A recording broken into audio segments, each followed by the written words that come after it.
سامعین سے گزارش کی جاتی ہے کہ ہمارے سارے چینلز ایلیکونٹ ادب ایکسٹراس، سواد آف حق چینل اور اتحاد الانصار چینل میں جن آڈیو بکس اور سیریز کو مکمل کیا جا چکا ہے، ان سب کا مطالعہ ہمارے پلے لسٹ سیکشن سے کریں اور ان آڈیو بکس اور سیریز کو آپ اپنے دوست و احباب میں شیئر کرتے رہیں، اور ہمارے سوشل میڈیا پلیٹ فارمز کے لنکس ڈسکرپشن میں دیے گئے ہیں، ہمیں سبسکرائب اور فالو ضرور کریں۔ جزاک اللہ۔ بسم اللہ الرحمن الرحیم۔ تاریخ اسلامی ہندوستان کی عظیم تاریخ کا مکمل خاکہ، مغلیہ سلطنت کے عروج و زوال کی مکمل تاریخ، شاہ جہاں کے دور حکومت کی تفصیل۔ ایپیسوڈ 42۔ جیسا کہ پہلے بیان کیا جا چکا ہے، دریائے کابل کے ساحل اور دریائے سندھ کے مغربی کنارے پر بسنے والے قبائل میں ایک مذہبی تحریک نے جوش بھر دیا تھا۔ اس تحریک نے نہ صرف ان لوگوں کی غیر قانونی حرکات کو جائز قرار دیا، بلکہ ان کو مغلوں کے خلاف اور کسی حد تک سنی شریعت کے خلاف بغاوت کرنے پر اکسایا۔ شاہ جہاں کے عہد کے ابتدائی دور میں کابل کے حکمران لشکر خان نے شاہ جہاں کو اس بات کی گزارش روانہ کر دی تھی کہ افغان قانون شریعت کو توڑ رہے ہیں۔ جواباً شہنشاہ نے حکم دیا تھا کہ قانون نافذ کیا جائے اور ہر قسم کی قانونی شکنی یا بدامنی پیدا کرنے والوں کو سزا دی جائے، لیکن یہ احساس موجود تھا کہ افغان کسی صوبائی حکومت سے دبنے والے نہیں تھے اور وہ بابر کے زمانے سے ایسے ہی سرکش چلے آ رہے تھے۔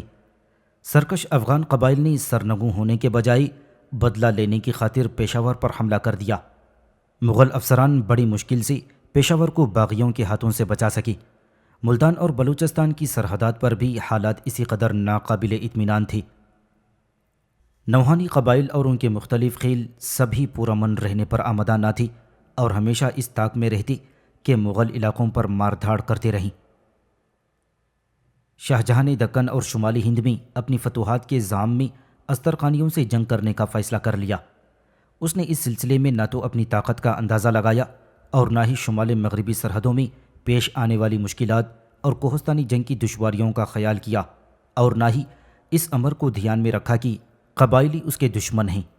اور یہ سچ ہے کہ شاہ جہاں کی تخت نشینی سے قبل 1628 عیسوی میں ازبک قبائل کے حکمران امام قلی کے بھائی نذر محمد نے کابل کا محاصرہ کر لیا تھا اور قلعہ ضحاک کو فتح کرنے کی ناکام کوشش کی تھی، جس کے جواب میں مغلوں نے 1629 عیسوی میں بامیان جیت لیا تھا۔ لیکن اس کے بعد سے حالات بدل گئے تھے اور سفارتوں کے تبادلے کے نتیجے میں عملی طور پر دوستانہ تعلقات قائم ہو گئے تھے، لیکن بابر کے جانشینوں کے لیے ایشیائے مرکزی پر سے اپنے حق کو فراموش کر دینا اسی قدر مشکل تھا کہ جس قدر ازبکوں اور ان کے وارثوں کو کابل و قندھار پر اپنے منصوبوں کا ترک کرنا تھا۔ بہرحال یہ سب باتیں احساسات اور جذبہ جاہ طلبی سے متعلق تھیں۔ عملی مسئلہ تو بلخ و بدخشاں کا تھا، جو کہ کابل اور ایشیائے مرکزی دونوں کے لیے اہمیت کے حامل تھی۔ حکومت کی حکمت عملی اس بات میں ناکام ہو چکی تھی کہ وہ ان علاقوں کو اپنے قبضے میں رکھ سکیں، لیکن وہ ہمیشہ کی طرح ان پر دوبارہ قابو حاصل کرنے کے خواہش مند تھے۔ 1639 عیسوی میں شاہ جہاں 50,000 سواروں کی فوج لے کر افغان قبائل کو سرنگوں کرنے، افغانستان کی حکومت کو مستحکم کرنے اور ایشیا مرکزی کی حالت کا مطالعہ کرنے کابل پہنچا، لیکن اس نے شیبانیوں کے ساتھ جنگ نہ چھیڑی اور واپس ہو گیا۔ 1640 عیسوی میں ایشیائے مرکزی میں افراتفری پھیل گئی۔ 1641 عیسوی میں سمرقند کے حاکم امام قلی خان کو اس کے جاہ طلب اور چنچل بھائی نذر محمد نے، جو کہ بلخ کا گورنر تھا، تخت سے اتار دیا۔ بہرحال نذر محمد کے ناجائز قبضے، ظالمانہ حکومت اور غرور کے علاوہ جاگیرداری سسٹم کو ختم کرنے کی کوشش اور مذہبی اوقاف و ٹیکس معاف اراضیات میں مداخلہ کرنے کے سبب وہاں کے شرفاء میں بغاوت شروع ہو کر آہستہ آہستہ پورے ملک میں پھیل گئی۔ نذر محمد کے اپنے لڑکے بھی اس تحریک میں شامل ہو گئے۔ اس کے ایک لڑکے عبدالعزیز نے خود کو بخارا کا گورنر اعلان کر دیا اور آس پاس کے علاقے فتح کرنے لگا۔ جب نذر محمد نے اپنی حالت خراب دیکھی تو شاہ جہاں سے مدد کی درخواست کی۔ یہ موقع شاہ جہاں کی اولوالعزمی اور سیاست کے عین مطابق تھا، چنانچہ اس نے 1646 عیسوی میں شہزادہ مراد اور علی مردان خان کی سرکردگی میں ایک بڑی فوج کی تیاری کا حکم دے دیا۔ پھر جنوری میں اس فوج نے خنزر، خوست، بدخشان اور بلخ پر قبضہ کر لیا، اور اس زبردست فوج کی پیش قدمی، فتوحات اور شاہجہاں کے کابل میں قیام نے ایشیائے مرکزی کے لوگوں کے درمیان خوف و ہراس کی لہر دوڑا دی تھی۔ نظر محمد بھی اپنی جان بچا کر اور ساری جائیداد چھوڑ کر بھاگا جو اس کے خود کے ساتھیوں یا مغلوں نے لوٹ لی۔ شاہجہاں اس مہم کی نگرانی کی خاطر کابل پہنچا۔ یہ بات کہ شہنشاہ نے ایسا زبردست کامیاب حملہ کرنے میں مستعدی دکھائی، اور اس سے بھی زیادہ یہ کہ دہلی اور بلخ کے درمیان رسل و رسائل کا سلسلہ فوجی ضروریات کے لیے پوری طرح کھلا رہا، شاہجہاں کی لیاقت کا ثبوت ہے۔ اگر شہزادہ مراد شہنشاہ کی مرضی اور وزیر اعظم کی درخواست کا احترام کیے بغیر ہندوستان واپس نہ چلا جاتا تو شاید ایشیائے مرکزی میں اور بھی کامیابی نصیب ہوتی اور نئے مفتوحہ علاقے مناسب طریقے سے سلطنت میں ملحق کر لیے جاتے۔ پھر شاہجہاں نے بلخ کی گورنری اورنگزیب کو سونپی اور پشاور سے کابل تک کے راستے میں ایک بڑی فوج جمع کی تاکہ وہ ضرورت کے وقت فوراً حرکت میں آ سکے۔ 1647 عیسوی میں اورنگزیب میدان جنگ میں پہنچا، لیکن اس نے یہ دیکھا کہ اہم فوجی مقامات کے استحکام اور بچاؤ کے لیے اسے جو فوج دی گئی ہے وہ شہزادہ مراد کی فوج سے صرف آدھی ہے۔ اسی دوران استرخانیوں نے مغل فوج سے 3 گنا زیادہ فوج جمع کر لی۔ اس کے علاوہ ان لوگوں پر قابو پانا اس لیے بھی آسان نہ تھا کیونکہ وہ لوگ ہمیشہ جم کر نہ لڑتے تھے اور اچانک حملوں اور لوٹ مار کے ذریعے مخالفین کو پریشان کرتے تھے۔ مغل فوج نے شروع میں کامیابی حاصل کی اور پہاڑیوں اور گھاٹیوں کو دشمن سے صاف کر کے بلخ پہنچ گئی۔ شاہجہاں نے اس مہم کو منظم اور تیز کرنے کی خاطر اپنا پڑاؤ کابل میں جما دیا۔ اورنگزیب نے اپنے سب سے بڑے لڑکے کو بلخ میں چھوڑا اور خود وہاں سے 40 میل دور شمال مغرب میں آغچہ پہنچا، جہاں ازبیکوں نے اپنی فوجوں کو متمرکز کیا ہوا تھا۔ مغل فوج ازبیکوں کی رکاوٹوں کو عبور کرتی تیمور آباد پہنچ گئی۔ یہاں استرخانیوں نے اس پر چاروں طرف سے حملہ بول دیا، لیکن شکست انہی کو ہوئی اور وہ پیچھے دھکیل دیے گئے۔ یہ لوگ اپنی پوری کوشش کے باوجود مغلوں پر مشکل ہی سے کوئی دباؤ ڈال سکے اور انہوں نے آگے بڑھ کر دشمن کے اصلی کیمپ کو بمقام پاشائی قابو میں کر لیا۔ اس میں شک نہیں کہ یہ ایک بڑا جرأت مندانہ اقدام تھا، لیکن ساتھ ہی ساتھ غیر عاقلانہ بھی تھا، کیونکہ اس طرح فوج کا عقبی حصہ اور بلخ کا دفاع کمزور ہو گئی تھی۔ پاشائی پہنچ کر اورنگزیب کو علم ہوا کہ سبحان قلی کی سرکردگی میں ایک فوج بلخ بھیجی جا رہی ہے، لیکن اس نے واپسی کا فیصلہ کر لیا، اور باوجود یہ کہ استرخانی حکمران عبدالعزیز بھی زبردست مدد لے کر آن پہنچا ہی اور مشترکہ افواج نے مغل فوج پر بہت زور ڈالا تھا، تاہم مغل فوج واپسی میں راستے بھر لڑتی ہوئی بلخ پہنچ گئی۔ یہ واپسی کا سفر بہت ہی مہلک ثابت ہوا کیونکہ اس عمل نے مغلوں کے کیے دھرے پر پانی پھیر دیا اور اس کے صبر و حوصلے کو بہت دھکا پہنچا، لیکن اس کے ساتھ ہی ساتھ دشمن کو بھی اس بات کا پورا احساس ہو گیا کہ مغلوں میں اعلیٰ تنظیمی اور جنگجویانہ خصوصیات اور فوجی سپہ سالاری کی خوبیاں موجود ہیں۔ انہوں نے کھلے طور پر یہ بات تسلیم کر لی کہ اگر ان کے فوجی جرنیل مغلوں کی طرح لائق ہوتے تو وہ جلد ہی ترکی سلطنت کو فتح کر لیتے۔ دونوں فریق جنگ سے تنگ آ چکے تھے۔ ایک طرف تو مغل کیمپ میں نان 1 یا 2 روپے کا ملتا اور پینے کا پانی بھی اس قدر مہنگا تھا، دوسری طرف استرخانی بھی خوفناک قحط سالی سے دوچار تھی۔ بخارے کا خزانہ خالی ہو چکا تھا اور قبائلی دستے ناکامی کے بعد تیزی کے ساتھ بکھر رہی تھی۔ اگر مغل کچھ عرصے اور صبر کر سکتے تو استرخانی سلطنت مالی بدحالی اور فوج میں بھگدڑ کے سبب نڈھال ہو چکی ہوتی۔ ان کی مشکلات اتنی زبردست تھیں کہ دولت کی کمی کے سبب ان کی فوج موسم گرما کے بادلوں کی طرح بکھر گئی، یہاں تک کہ انہیں اپنے گھوڑے بھی مغلوں کے ہاتھوں بیچنے پڑے تھے۔ یہ بات واقعتاً تعجب خیز ہے کہ اورنگزیب نے استرخانیوں کی مصیبت زدہ حالت سے کیوں فائدہ نہ اٹھایا اور فوراً ہی دوسرا حملہ کیوں نہ کیا، جس کی کامیابی کے امکانات بہت روشن تھی۔ شاید اس کا یہ سبب ہو کہ اورنگزیب نے محسوس کر لیا کہ اس کے ساتھی اس قدر پست حوصلہ ہو گئی تھی اور انہیں وطن کی یاد اتنی ستا رہی تھی کہ انہیں مزید اس غیر مہمان نواز ملک میں ٹھہرنے کے لیے آمادہ نہ کیا جا سکتا تھا۔ اس کے علاوہ ایشیائے مرکز میں قحط سالی کے سبب بخارا کے باہر طولانی فوجی مہم مشکل ثابت ہوتی اور سمرقند پہنچنا مشکل ہو جاتا۔ یہ بات ماننا مشکل ہے کہ ماوراؤن نہر کے لوگ باغی ہو گئے تھے اور وہ چغتائیوں کو اپنے اوپر غلبہ کرنے کی اجازت نہ دیتے تھے۔ اس میں شک نہیں کہ ایشیائے مرکزی کی آبادی کا بڑا حصہ استرخانیوں سے ہی آباد تھا، اور یہ لوگ مختلف قبائل کا ایک مجموعہ تھے جو اکثر و بیشتر مل جل کر ایشیائے مرکزی کے لوگوں پر صرف 2 نسل پہلے تک اپنا اقتدار جمانے کی کوشش کرتے رہے تھی۔ تیمور کے وارثوں کو ایشیائے مرکزی کے عوام کی ہمدردیاں حاصل رہیں، اور اس بات کا امکان تھا کہ بخارا اور سمرقند کی فتح کے علاوہ مغلوں کی سخاوت اور مال و دولت نے یہ اثر کیا ہوا ہی کہ اس علاقے کے عوام نیم وحشی گوار اور بد اخلاق قبائلی حکمرانوں پر چغتائیوں کو ترجیح دینے لگے ہوں۔ ازبیک اپنے آپ کو مکمل بربادی سے بچانے کی خاطر مغلوں سے صلح کرنے کے خواہش مند تھے۔ عبدالعزیز نے اورنگزیب سے درخواست کی کہ بخارا اس کے چھوٹے بھائی سبحان قلی خان کو دے دیا جائے۔ ادھر نظر محمد نے بھی صلح کی درخواست کی اور بلخ و بدخشاں کے علاقے واپس مانگے۔ اتفاق سے شاہ جہاں بھی اس قسم کی درخواست پر غور کرنے پر آمادہ معلوم ہوتا تھا۔ شاہ جہاں کی افغانستان میں متعدد بار آمد اور طویل عرصے تک قیام اور فوجی کارروائیاں جو ایک بڑی جنگ کی شکل اختیار کر گئی تھیں، اور جس کے سبب ازبیکوں کی مضبوط فوج کو زک اٹھانی پڑی، ایرانی دربار کے لیے زبردست تشویش کا باعث بن گئی۔ اب شاہ ایران کو، جو کہ نظر محمد کا حامی تھا اور قندھار پر حملہ کرنے کے خواب دیکھ رہا تھا، ایشیائی مرکزی میں مغل اقتدار کا استحکام بالکل پسند نہ آیا۔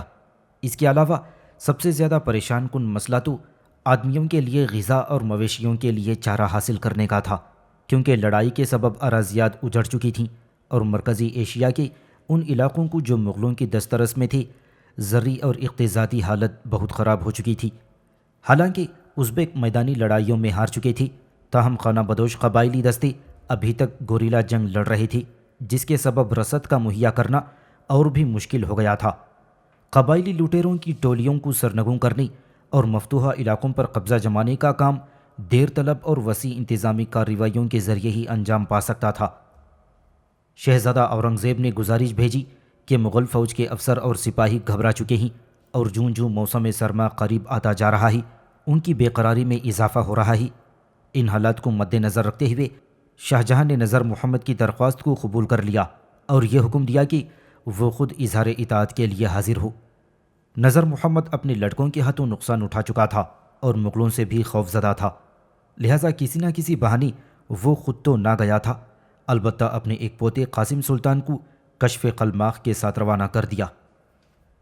عام حالات میں اس رویے پر اعتراض کیا جا سکتا تھا، لیکن شہزادے کو یہ مشورہ دیا گیا کہ وہ نظر محمد کی اطاعت کے اس بالواسطہ طریقے کو قبول کر لے، کیونکہ موسم سرما کی برف کابل کا راستہ بند کر دے گی اور فوجی نقل و حرکت ناممکن ہو جائے گی۔ لہٰذا شہزادے نے شہنشاہ کی ہدایت کا مزید انتظار کیے بغیر بلخ قاسم خان کو سونپ دیا اور خود اکتوبر 1647 عیسوی میں کابل کے لیے روانہ ہو گیا۔ بلخ کی جنگ میں شاہ جہاں کے 4 کروڑ روپے خرچ ہوئے۔ یہ رقم دہلی اور آگرہ کی 1 سال کی آمدنی سے کچھ کم تھی، اور اس مہم میں 5000 سپاہی مارے گئے تھے۔ اس کے مقابلے میں ازبیک تو مالی طور پر بالکل برباد ہو گئی تھی۔ دریائے آمو کے جنوب کا علاقہ ویران ہو چکا تھا اور ان کے 6000 آدمی کام آئے۔ حالانکہ اس لڑائی سے مغل سلطنت میں کسی نئے علاقے کا اضافہ نہ ہوا تھا، تاہم ازبیکوں کو ایک ناخوشگوار تجربہ ہوا، اور ان کی روایتی غلط فہمی یہ تھی کہ وہ بحیثیت سپاہیوں کی مغلوں سے بہتر ہیں خاک میں مل گئی، اور اسی کے ساتھ ساتھ مغلوں کے ہتھیاروں کی افادیت اور ان کے نظم و نسق اور رہنمائی کی لیاقت کا سکہ ان کے دلوں پر جم گیا تھا۔ مغل شہنشاہ کو اس بات کا پورا احساس ہو گیا کہ حالانکہ اس میں اتنی طاقت ہے کہ وہ سلطنت کی سرحدوں کو محفوظ رکھ سکے، تاہم ان سرحدوں کی مزید توسیع خطرناک سیاسی، فوجی اور انتظامی پیچیدگیوں سے خالی نہ ہوگی۔ گزشتہ زمانے میں ہندوستان کے کسی بھی حکمران نے ملک کی اس طویل تاریخ میں ایشیائی مرکزی پر فوجی مہم کی ہمت نہ کی تھی، اور اس کام کو شاہ جہاں نے ہی پہلی اور آخری دفعہ انجام دیا تھا۔ جہانگیر کے زمانے میں شاہ جہاں کی بغاوت قندھار کے ہاتھ سے نکل جانے کا سب سے بڑا سبب بنی، لیکن جب اس کے کاندھوں پر شاہی ذمہ داریوں کا بوجھ آن پڑا تو اس نے بھی قندھار کو واپس لینے کے لیے اسی قدر اشتیاق کا اظہار کیا جتنا کہ اس کے اسلاف نے کیا تھا۔ شاہ جہاں نے اس کے باوجود کہ شاہ ایران کے ساتھ دوستانہ خط و کتابت اور سفارتوں کا تبادلہ ہو چکا تھا، کابل کے گورنر خلیج خان کو حکم دیا تھا کہ وہ قندھار کے واپس لینے کے لیے کسی بھی مناسب موقع کو ہاتھ سے نہ جانے دے، اور اس مقصد کے حصول کے لیے علی مردان خان سے، جو ایران کی طرف سے حکومت کر رہا تھا، بات چیت شروع کر دی۔ علی مردان کو ایرانی دربار میں اس بات کی وضاحت کے لیے طلب کیا گیا تھا کہ اس کے علاقے کی مالگزاری طویل عرصے سے کیوں شاہی خزانے میں جمع نہیں کی گئی۔ علی مردان نے کیونکہ حاضری کے حکم کی فرما برداری نہیں کی، لہٰذا اسے حکم دیا گیا کہ وہ گورنری سیادش کے حوالے کر دے، اور ادھر سیادش کو ایک بڑی فوج کے ساتھ شاہی حکم کے نفاذ کے لیے روانہ کر دیا گیا۔ علی مردان نے شاہی ایران کے خوف سے مغلوں کی تجویز مان لی اور فروری 1636 عیسوی میں قندھار مغلوں کے سپرد کر دیا، اور پھر شاہجہاں نے اسے ہزاری منصب عطا کر کے کشمیر کا گورنر بنا دیا۔ کابل کے گورنر خلیج خان نے بھی بڑی مستعدی دکھائی۔ سید خان اور جگت سنگھ کی سرکردگی میں مغل فوج نے ایرانیوں کو مار بھگایا، اور قندھار، بست اور زمیندار کے علاقے جو شاہ ایران نے فتح کر لیے تھے انہیں اثر نو مغل سلطنت میں شامل کر لیے گئے۔ شہزادہ شجاع کو کابل بھیج دیا گیا اور ایک بڑی فوج اس کے لیے روانہ کر دی گئی کہ اگر ایرانی حملہ کریں تو قندھار کو بچا سکے۔ ایرانی قندھار کو آسانی سے چھوڑنے والے نہ تھے۔ شاہ ایران نے شاہجہاں کو واضح الفاظ میں لکھ دیا کہ وہ قندھار کو کسی قیمت پر بھی نہیں چھوڑ سکتا۔ 1638 عیسوی میں ایک ایرانی فوج نے قندھار پر حملہ کیا اور بست کے نزدیک خانشی کا قلعہ فتح کر لیا، لیکن شاہ صفی ترکوں کے خلاف جنگ اور مغربی محاذ کی پریشانیوں کی موجودگی میں اس سے زیادہ کچھ نہ کر سکا کہ اس نے خراسان میں ایک بڑی فوج جمع کر لی۔ 1642 عیسوی میں صفی فوت ہو گیا۔ 11 سالہ عباس دوم اس کا جانشین ہوا۔ اس وقت انتظام مملکت پریشان حال کا شکار تھی۔ 1648 عیسوی میں شاہ عباس دوم نے، جو اب 17 سالہ اولوالعزم نوجوان ہو گیا تھا، فتح قندھار کا کام پورے جوش و خروش کے ساتھ بڑے وسیع پیمانے پر شروع کر دیا۔ حالانکہ اس نے ہیرات کا راستہ بند کر دیا تھا، تاہم شاہجہاں کو ان تیاریوں کا پتہ چل گیا۔ چنانچہ شاہجہاں نے مختلف جگہوں سے فوجی سالاروں کو بلوا بھیجا اور خود اس بات کی تیاری شروع کر دی کہ اپنے دربار کو زیادہ سے زیادہ اگلے موسم بہار تک کابل منتقل کر دے۔ ادھر کابل کے گورنر نے قندھار کے قلعے کے استحکام کی خاطر 5000 سپاہی اور 5 لاکھ روپیہ بھیج کر ضروری اقدامات شروع کر دیے۔ پہلے تو شاہ ایران نے قندھار کو اپنے تدبر سے اور بہلا پھسلا کر حاصل کرنے کی کوشش کی، لیکن جب اس میں کامیابی نصیب نہ ہوئی تو پھر اس نے فیصلہ کر لیا کہ اب قندھار کو بزور شمشیر فتح کر لے۔ ایرانی حکومت نے ہوشیاری سے کام لے کر اس بات کا پتہ چلا لیا کہ مغل شہنشاہ اور اس کے درباری کچھ تو سردی سے ڈر کر اور کچھ اس خیال سے کہ ایرانی موسم سرما میں حملہ نہ کریں گے، اپنے کابل جانے کے پروگرام کو اگلے موسم بہار تک ملتوی کر دیا تھا۔ چنانچہ اس نے یہ فیصلہ کیا کہ فوراً اقدام کیا جائے، لہذا 16 دسمبر 1648 عیسوی کو قلعے کا محاصرہ کر لیا گیا۔ ایرانی حملہ آوروں نے ساتھ ہی ساتھ بست اور زمین داور پر حملہ کر دیا۔ مغل گورنر نے حیرت انگیز غفلت یا یوں کہا جائے کہ دفاعی مسائل سے ناواقفیت کے باعث اپنی بہترین فوج کو روک لیا اور ایرانیوں کو ان 2 برجوں اور جگہوں پر قبضہ کر لینے دیا جو خاص طور سے دفاع کی غرض سے بنائے گئے تھے اور جہاں سے کہ شہر کے اوپر کامیابی کے ساتھ گولہ باری کی جا سکتی تھی۔ تاہم مغلوں نے 1.5 مہینے تک مدد کی امید میں قلعے کو دشمن کے ہاتھ سے بچائے رکھا۔ اس دوران میں ایرانیوں نے سپاہیوں کو رشوت دی اور بعض شرارتیوں نے کہ جن کے سرغنہ شادی خان اور قبچاق خان تھے، سپاہیوں کو ورغلاتے رہے کہ مغل گورنر کا ساتھ چھوڑ کر ایرانیوں کے ساتھ بات چیت شروع کر دی، جن کے سبب مغل سپاہیوں کے حوصلے پست ہو گئے۔ دولت خان نے زبردست غلطی کی کہ باغیوں کو سزا دینے کے بجائے ان کے ساتھ بحث کرنا چاہی۔ نتیجہ یہ ہوا کہ باغی اپنا مقصد حاصل کرنے میں کامیاب ہو گئے۔ جب ایرانیوں نے بست بھی فتح کر لیا تو مغلوں کے حوصلے پست ہو گئے اور شاہ ایران نے دولت خان کو بھی ڈرا کر تسلیم ہونے پر مجبور کروا دیا اور اسے دھمکی دی گئی کہ اگر اس نے زیادہ عرصے تک مقاومت کی تو برے نتائج کا وہ خود ذمہ دار ہوگا۔ مغل فوجوں کی کافی تعداد ایرانیوں سے جا ملی۔ آخرکار دولت خان نے 11 فروری 1648 عیسوی کو اپنی عزت اور زندگی کی امان پا کر قلعہ ایرانیوں کو سونپ دیا۔ دولت خان خوف و پریشانی کی حالت میں اس بات کو بھول بیٹھا کہ مغل فوج فرار کے باوجود اتنی کمزور نہ ہوئی تھی جتنا کہ وہ سمجھتا تھا۔ ادھر ایرانیوں کے بھی بہت سے آدمی مارے گئے تھے اور سامان رسد ختم ہوتا جا رہا تھا، لیکن قوت فیصلے کی کمزوری، قوت عمل کی کمی، فوجی حالت کو سمجھنے کی عدم لیاقت اور سب سے زیادہ اس کی بزدلی اور کمظرفی قندھار کے اور بالواسطہ زمیندار کے ہاتھ سے نکل جانے کا سبب بنی تھی۔ قندھار کے محاصرے کے ایک ماہ بعد جنوری کے مہینے میں شاہ جہاں کو اس واقعے کا علم ہوا۔ اس نے فوراً سعد اللہ وزیر اعظم اور شاہ جہاں اورنگزیب کو 50,000 سواروں کے ساتھ بالترتیب لاہور اور ملتان سے مشترکہ حملے کے لیے روانہ کر دیا۔ کچھ عرصے بعد شہنشاہ نے خود اپنا کیمپ لاہور سے کابل منتقل کر دیا اور فوجیں مئی کے دوسرے ہفتے میں قندھار پہنچ گئیں اور اس کا محاصرہ کر لیا، لیکن یہ محاصرہ توپوں کی غیر موجودگی کے سبب کچھ زیادہ مؤثر ثابت ہوا۔ 3.5 مہینے بعد رسد کی کمی، موسم سرما کی آمد کے خوف اور ایرانی کمک کے پہنچنے کے سبب انہیں مجبوراً واپس ہونا پڑا تھا۔ شاہ ایران ہرات میں بیٹھا مغلوں کی پیش قدمی کو دیکھ رہا تھا۔ حالانکہ مغلوں کی قندھار کو فتح کرنے کی کوشش کامیاب نہ ہو سکی، تاہم انہوں نے میدان جنگ میں اپنی برتری ثابت کر دی۔ رستم خان اور خلیج خان نے شاہ میر کے مقام پر ایرانی فوج کا جو مرتضی قلی کی سرکردگی میں تھی مقابلہ کیا، اور ایرانی فوج مغل فوج سے تعداد میں دگنی تھی، اور ان کے سالار نے یہ قسم کھا رکھی تھی کہ جب تک وہ اپنے دشمنوں کو ہرا نہ دے گا روزہ نہ کھولے گا۔ ایرانیوں نے مغل فوج پر پیچھے اور دائیں بائیں تینوں طرف سے حملہ کر دیا، تاہم مغلوں کو ہرا نہ سکے۔ وہ حملے میں ناکام ہو کر بھاگ کھڑے ہوئے، جس کے نتیجے میں ان کی کچھ توپیں اور بندوقیں مغلوں کے ہاتھ آ گئیں۔